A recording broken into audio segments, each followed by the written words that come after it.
All right, our final concept is a PAR titled Investigator-Initiated Research in Computational Genomics and Data Science.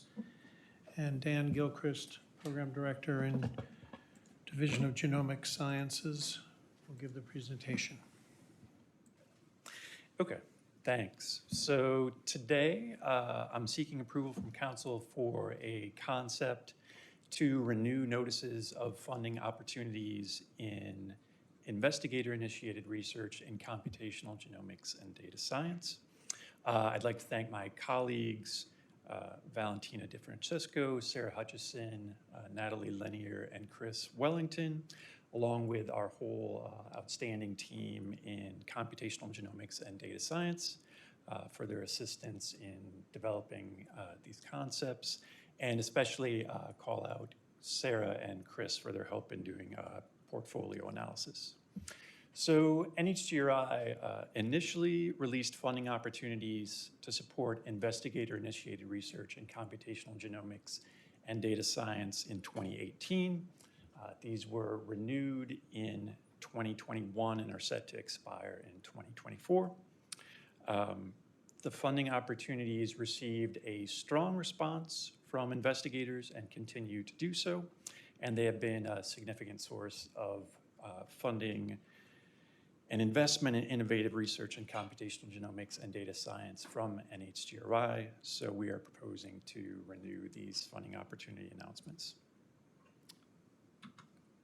So the goals for this concept are very similar to the goals for the existing notices of funding opportunity to support investigator-initiated research fostering innovation in computational genomics and data science, statistics, bioinformatics, and data visualization and exploration, to support development of innovative analytical methods and early stage development of tools and software, and to support research that is enabling for genomics, broadly applicable to human health and disease, and generalizable across diseases and biological systems.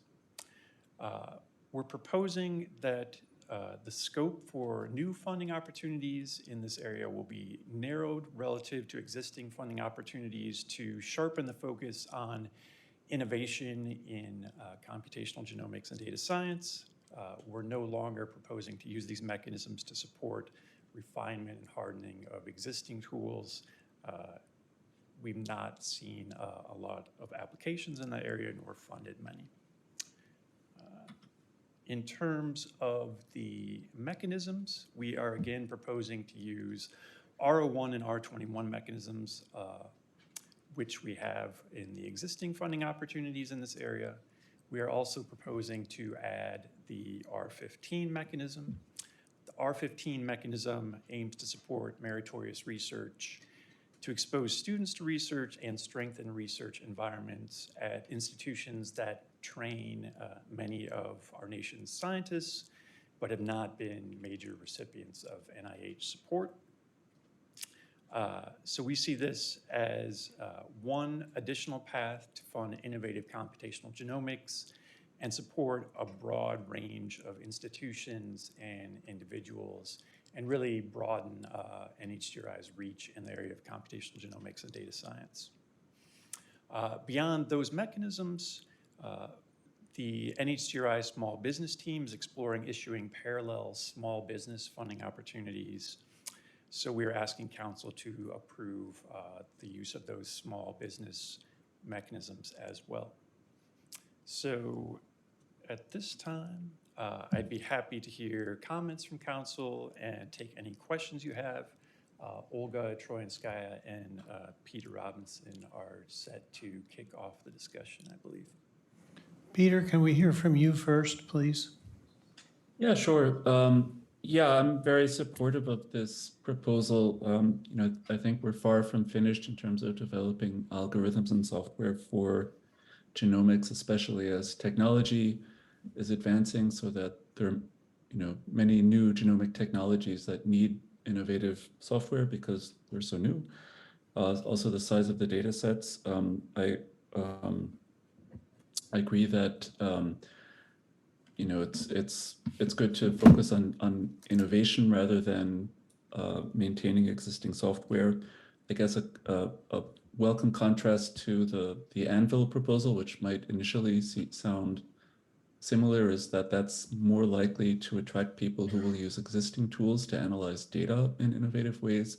And this proposal is more likely to attract people who will create new tools that could be used later on. So yeah, I think this is a no-brainer, and yeah, no real comments. Yeah. Thanks, Peter.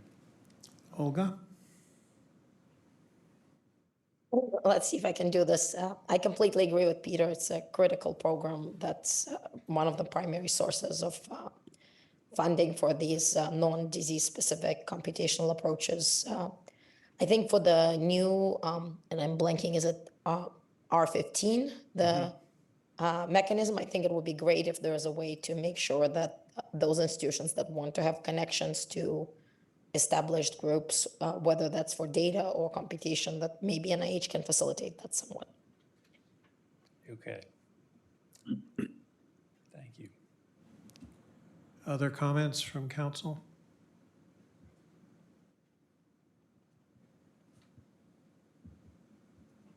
Go ahead, Iftikhar. Dan, thank you for that presentation. I was intrigued by the fact that you're requesting that these could also be considered under small business Yes. awards. Right. So would they be exclusively computational methods, or would they be the combination of a computational method with some other technology? Right. So be interested to hear your thoughts on that. In the past, with these announcements, we've allowed for inclusion of some wet lab data generation, so other technologies along with the computational methods, keeping that to a sort of smallish portion of the budget. So that could be included in those funding announcements if that seems like a good idea. Do you have thoughts on that? Yeah, I was trying to understand how a solely computational method would work in that particular context, but it might be just a combination of marrying a wet lab technique and then analyzing using novel methods to apply computational techniques to that. But it's an interesting thought, because then there is set aside funds for SBIRs, whereas there is no set aside fund for the PAR. So that's a potentially attractive option for somebody who has that combination in mind. Yes, Carrie. Yeah, I mean, I think, Iftikhar, one of the things we've been considering more broadly in our small business program, and I don't know if Valentina or Ian want to comment after I say this, is how do we, there is this desire to think about how can we move some of the genomic computational technologies into the small business space, not just the wet lab activities happening in that space. And so, and we don't, if you look at our small business portfolio compared to our R01 portfolio, there's less informatics in the small business portfolio. Some of that may be what you're talking about, just the nature of what people are doing in that type of research in the space. But our hope by sort of pairing some small business announcements together with this R01, R21, R15 focus is to encourage some more innovation in bioinformatics within the small businesses that we're funding, and sort of expand that portion of our portfolio a little bit more. Thank you.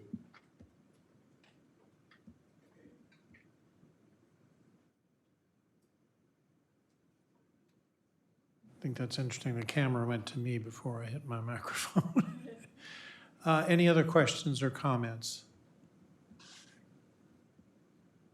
If not, can I get a motion to approve the concept? A second, all in favor? Anyone opposed or abstaining? All right, thank you very much. Thank you, Dan. Thanks. So why don't we take a break and come back at 3:05, be 15 minutes, 3:05 East Coast time, cameras on, microphones muted, or cameras off, microphones muted.